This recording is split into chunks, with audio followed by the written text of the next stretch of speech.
Good evening, this is Kiana, and in my last video, I was talking about the growing threat of transnational repression, and I tied these concepts and phenomenon and an effect to help you understand what a person may be going through uh, who is likely encapsulated in transnational repression.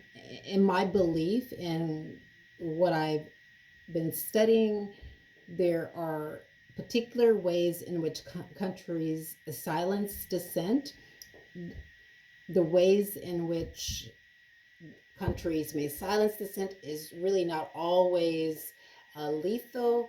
It can be punitive psychiatry, and we know that what punitive psychiatry is and what it essentially does is it does silence the dissenting party. And how it silences the dissenting party is that when the person is enshrined in a mental illness, what that does is it discredits the person's testimony, because now the person's testimony is not seen as accurate, and because their testimony is looked at more so as a psychosis or a symptom of a psychosis rather than credible testimony. So again, in that video, I talked about drapetomania, which happened during the 1800s to enslaved Africans who sought to flee their persecution, but was told that they had a mental illness because they decided to flee the plantation. And then we went forward in history where we ran into the Martha Mitchell effect. And basically what the Martha Mitchell effect is that when there is this narrative and this authority figure, or someone, or maybe a psychiatrist or a psychologist or someone in a position of authority is basically saying that a person's testimony should not be trusted because they're suffering from a mental illness. But what later happens is that all that testimony that the person says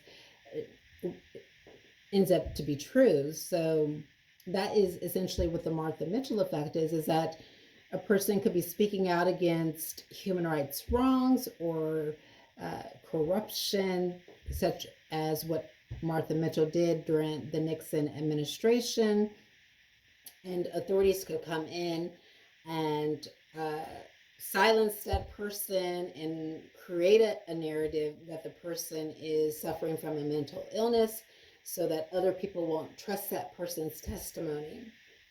And then if we move forward, we can move forward to Jonathan Metzl's concept, which is the protest psychosis. And what he does is he goes back to the civil rights era, where activists, specifically Black activists and male activists, were,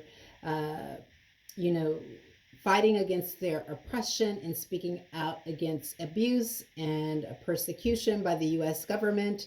And what the U.S. government did through the FBI and other agencies in the United States was claimed that this group of people, this group of activists, specifically Black leaders in the civil rights movement, were suffering from a psychosis, namely schizophrenia. Now, schizophrenia is a very powerful diagnosis to place upon a dissenting party because there are so many layers to schizophrenia. For example, there is a layer of violence. So people who are deemed or diagnosed or misdiagnosed as schizophrenia are stigmatized as violent. They're stigmatized as experiencing hallucinations. They're stigmatized as not only experiencing hallucinations, but they're also maybe is stigmatized as,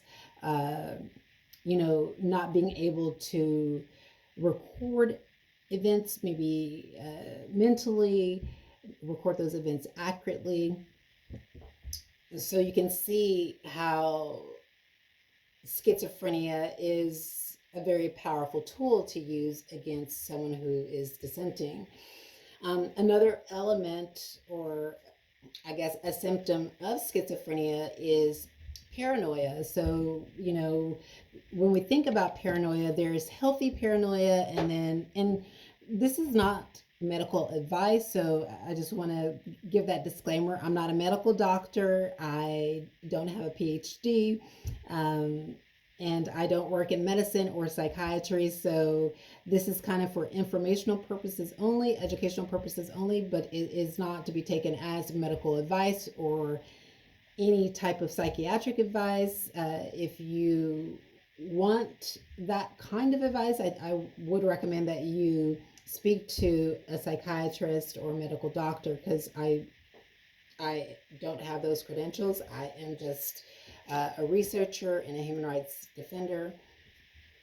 So going back to this, there is healthy paranoia, and then there is this paranoia that is under the umbrella of schizophrenia. And um, healthy paranoia is what every person has, right? So, for example, for most Black Americans, sometimes they are scared, and there's a level of, just a slight level of being, and not even just for Black Americans, I think for everyone, is that there's a slight level of anxiety when, you're driving in your car and then a police officer pulls up behind you, and, you're like, oh my God, like, is this police officer going to stop me? And you know that you didn't do anything wrong. You didn't run a red light.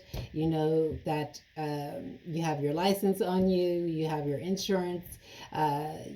You're not speeding, but you're still cognizant that there is a police officer behind you, and that there is a possibility that you could be pulled over, which nobody wants. So, that is, I think, when we look at it, in essence, it's healthy anxiety. Another healthy anxiety, and I think that we've all gone through this before, once or twice in our lives, is sometimes like you'll leave your house, right?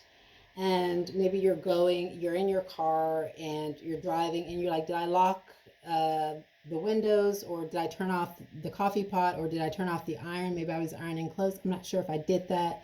And then you're thinking, well, if I don't go back, then, and if it's on, then, maybe this is going to catch fire. Or if I don't go back and I don't lock the window, maybe somebody will get in. So this is kind of like a healthy anxiety that I think that we all go through.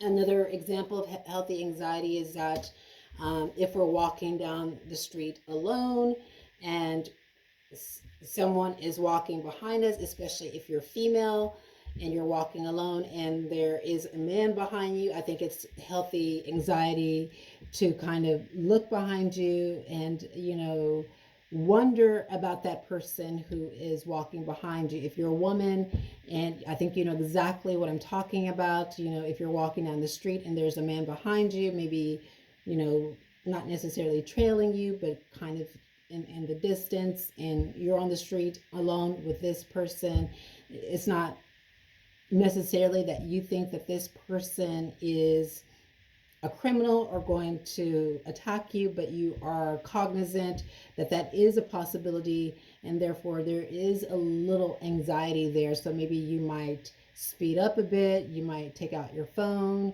you might cross the street. All these things often happen. So what we're talking about now today is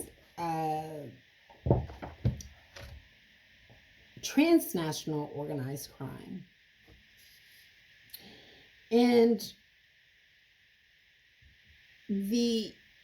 UN Convention on Transnational Organized Crime says that for a crime to be transnational, it must satisfy only one of the alternative conditions. So, transnational organized crime is if it is committed in one or more states.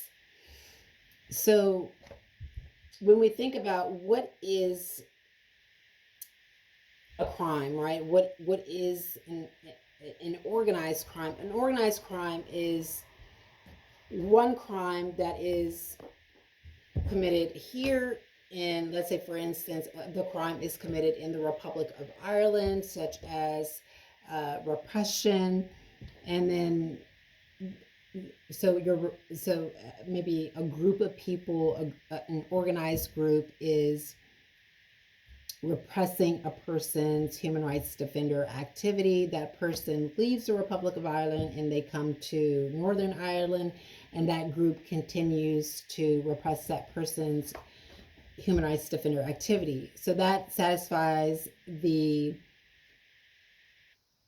condition of what a transnational organized crime is. Another condition is that if it's committed in one state, but a substantial part of its preparation, planning, direction, control takes place in another state. So when you think about it, you have an organized crime group in the Republic of Ireland that is very skilled in cyber hacking, cyber espionage, and cyber intimidation. And I'll give you my experience. So when I was in the Republic of Ireland, my computer was hacked.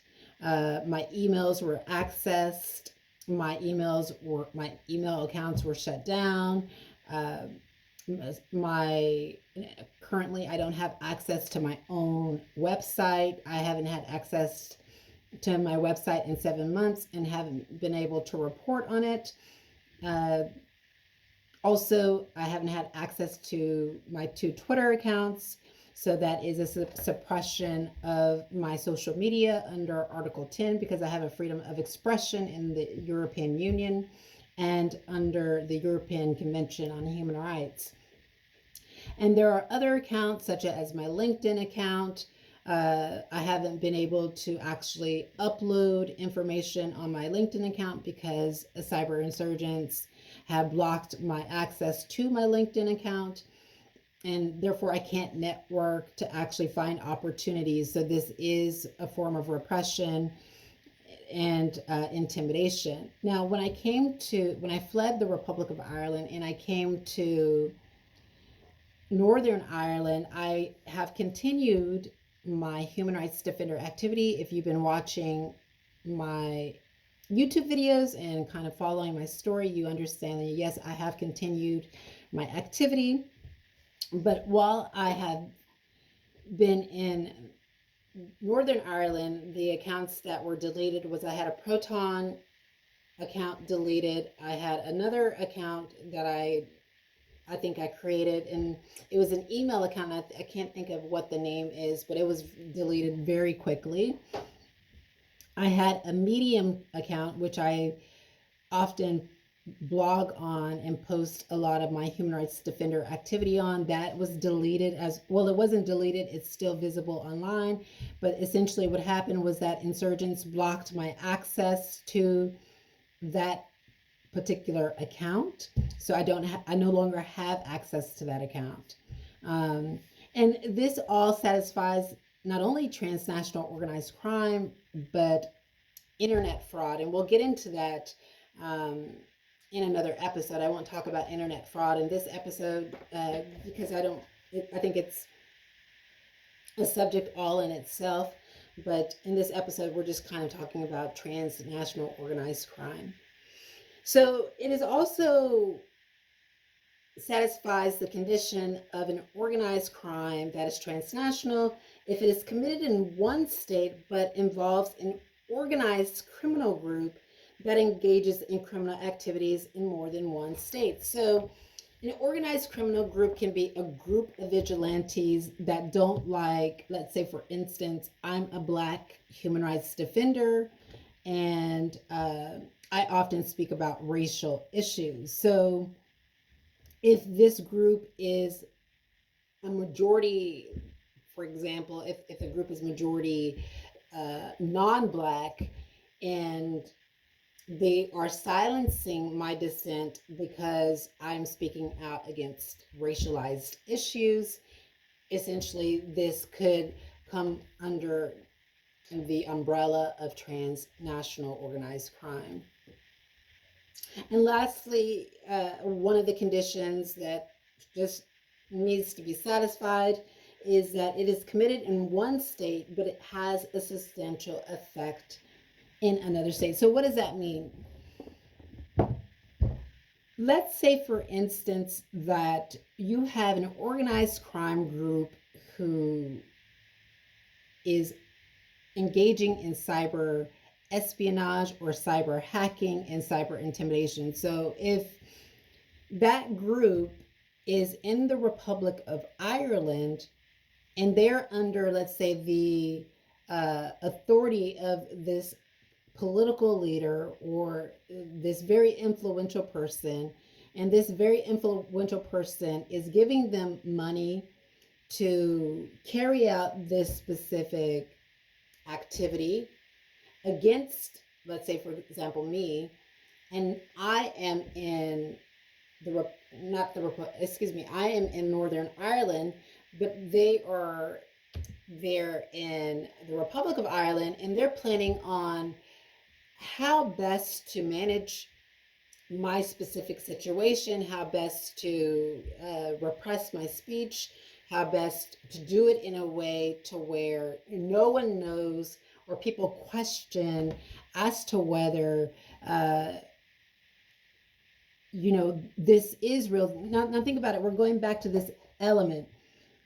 A substantial part of its preparation, planning, direction, or control takes place in another state.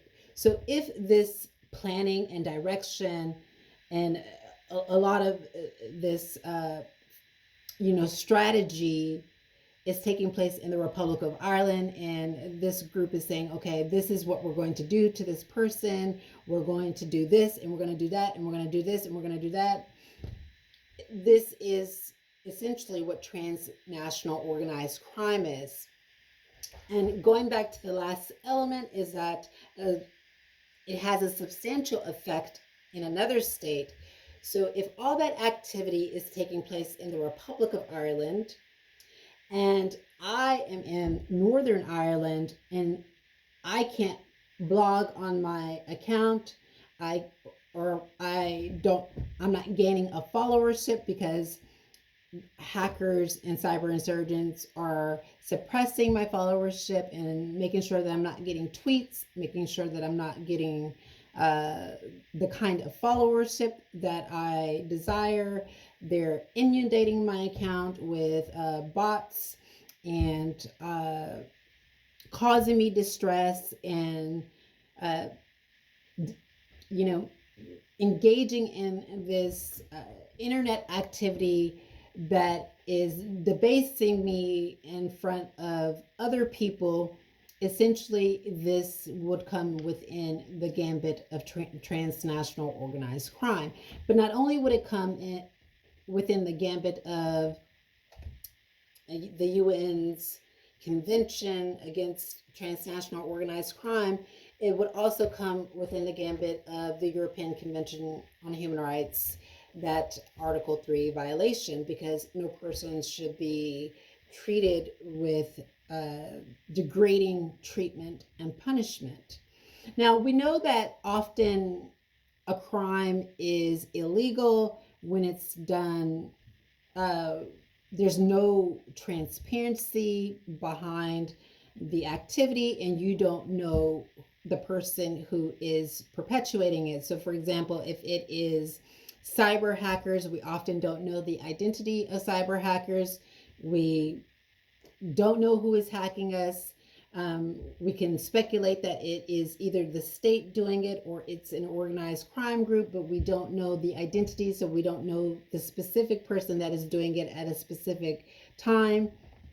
And that air of secrecy is what makes the crime illegal. So, because this activity is very secretive and causing a person a lot of distress and causing them to be debased by their community, essentially, this is a transnational organized crime.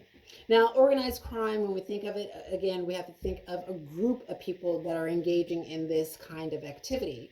So, if a group of people is distressing, planning to distress one person, again, this is essentially what trans organized crime is. And I want to build on this subject of transnational organized crime by giving you another example. So, there was a Belarusian opposition leader named Pavel Latushka. And basically, what Latushka said was that Belarusian Secret Service authorities, what they were doing was that they had hired a crime group to terrorize exiles that were settled in the EU. So, as you can see, that there is something that is there's authorities here. So we have the Belarusian secret services that are sitting at the top, and they're giving directives to this criminal group to terrorize the exiles that are settled in EU countries. Now, you see, in these EU countries, these exiles are being terrorized by a criminal group. And maybe when they complain, they first think that they're being terrorized by, again, a criminal group or just a group of people that don't like them or engaging in criminality. In my case, it was a phenomenon known as morality policing. But of course, in this specific situation, it was a criminal group. And you can see how putting or actually directing this criminal group to engage in this activity for this Secret Service, what that does is absolve the Secret Service of accountability and responsibility for these crimes, because now these settled exiles are thinking that their that their persecution and that their intimidation is solely being done by this crime group, not really knowing that it's possibly being orchestrated by the Secret Service. And this is how transnational repression works in a lot of instances. You have either a country, you have either diplomats or the country of origin that is, of course, already on the soil through a U.S., through an embassy or a consulate's office or a diplomatic mission. And so you have them already on the soil of a host country.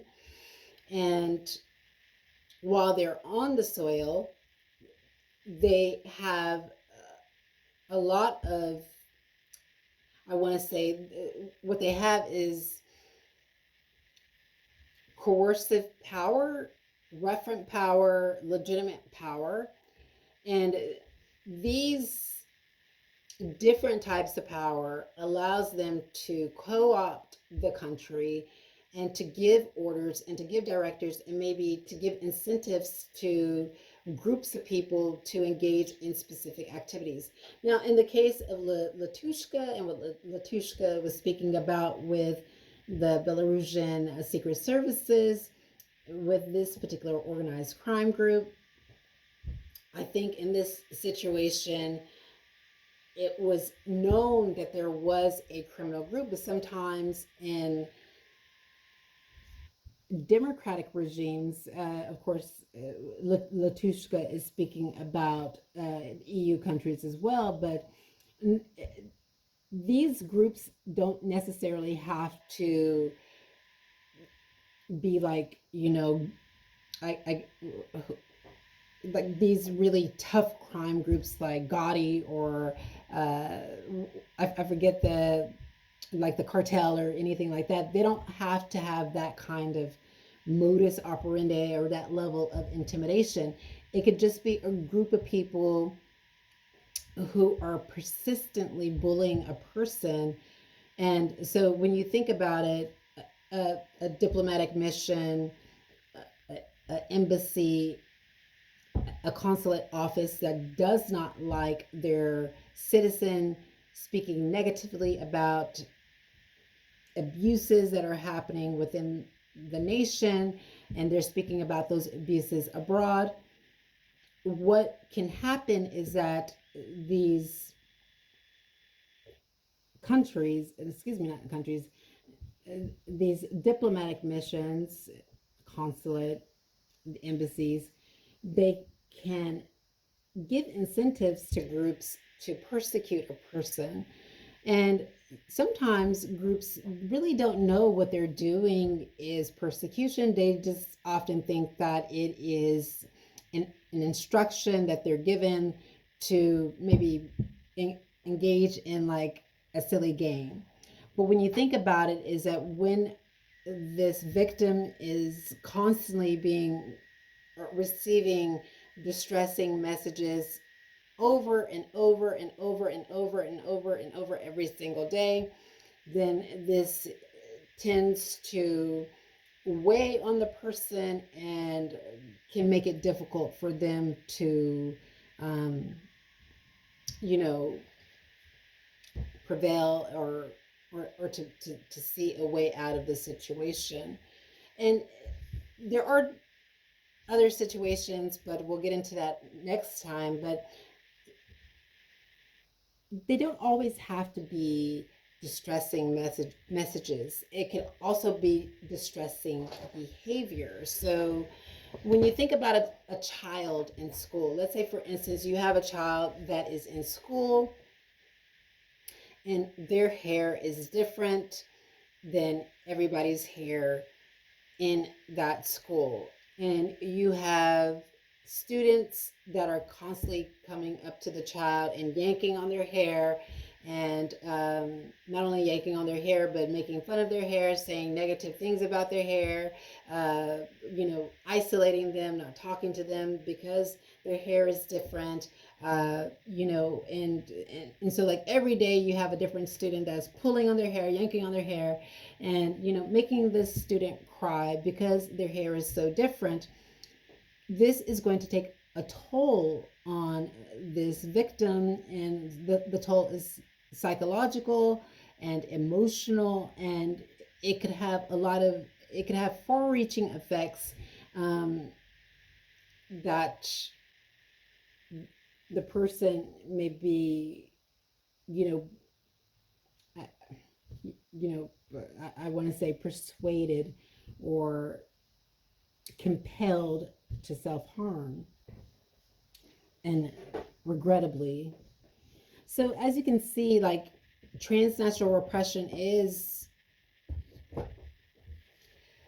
very serious, and transnational organized crime is very serious. And again, there are people that know that they're engaging in a very persecutory act and still do it because maybe they think that this person that they're intimidating or victimizing is a bad person, or maybe they just don't like that person at all for maybe other reasons such as race. Maybe the issue is racial, maybe the issue is not issue, but maybe the reason is racial, maybe the reason is status, such as immigration status, maybe the reason is skin color, maybe the reason is political ideology, religious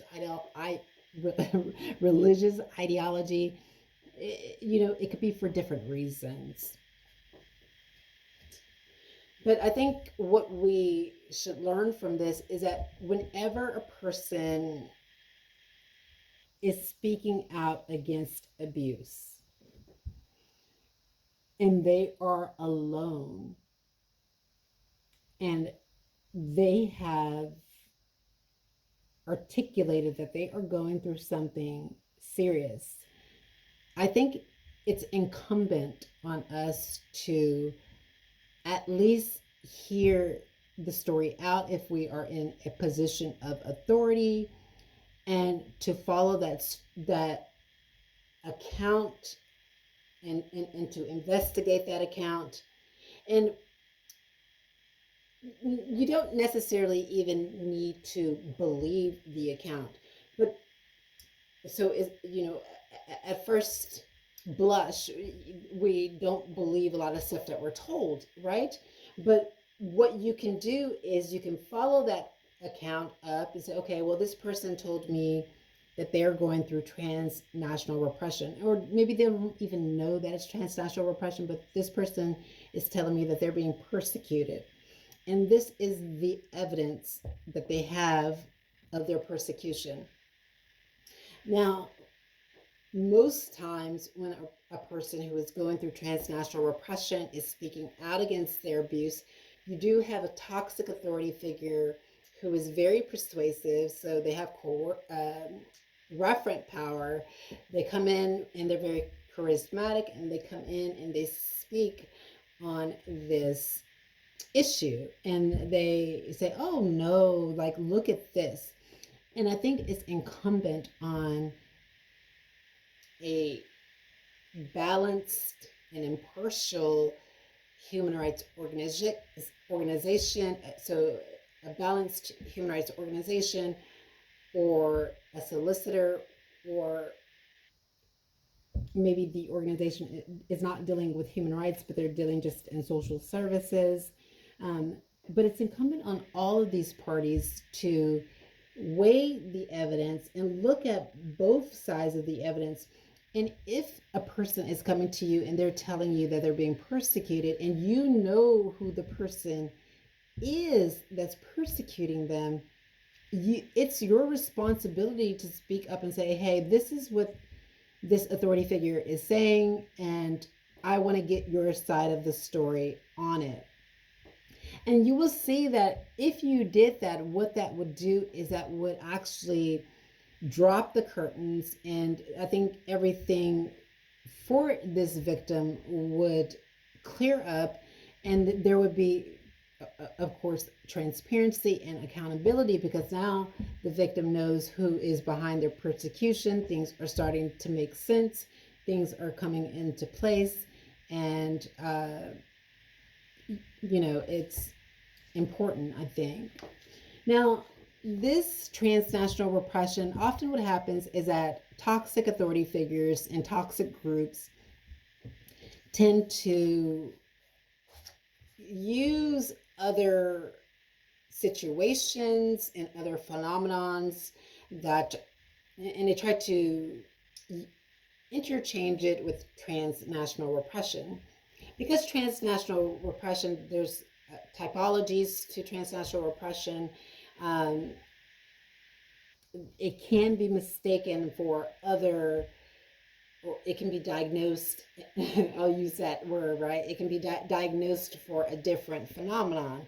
But no, make no mistake about it, that if a person is saying that they're going through transnational repression, obviously they know what it is, and their account should be taken seriously. Now, what's not transnational repression? So what's not transnational repression is just an ordinary argument between two people. Let's say, for instance, you and your boyfriend get into an argument, and your boyfriend alone is stalking you online, and you know that that's your boyfriend online. You know that's your boyfriend, and your boyfriend is texting you and telling you harmful things, or your girlfriend is telling you harmful things. That's not transnational repression. That's probably harassment at best, but that doesn't go into the territory of transnational repression. For it to be transnational repression, it needs to happen across two different states. It needs to involve an organized crime group or a person with authority that can speak to